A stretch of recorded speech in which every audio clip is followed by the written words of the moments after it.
Aqui é o Pedro, como fazer omelete. Vai, Pedro. Qual o primeiro passo? Tu pega uma faca. Cadê a faca?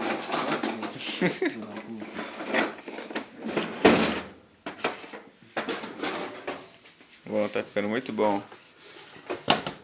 Delícia.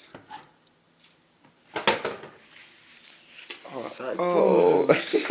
Vai estudar. Esse botijão aqui é falsificado. Sabe? Tá aqui escrito a favela da Rocinha, ó, Pedro. Olha com esse queijo estragado também. Nossa senhora.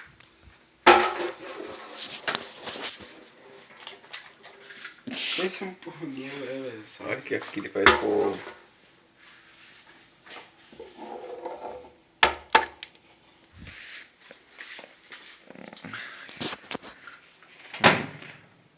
Ai, que delícia.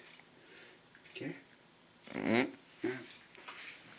Não falo com bandeirantes. Com bandeirantes. Um pauzão, tá ligado? Uhum. Pra ficar hipertenso. Eu não sei se eu filmo deitado ou em pé.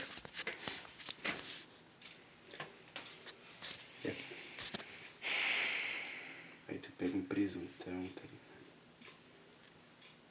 Aí tu joga no micro-ondas.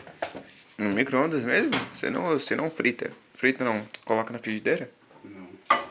Você é um gênio, Pedro. Deixa eu colocar o celular dentro do micro-ondas. Tá, viu? Pode, fudeu.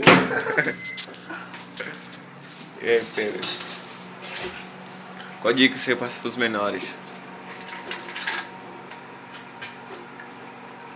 E menor, aproveita que menor de idade não vai preso. Beleza. É isso aí então. Tchau.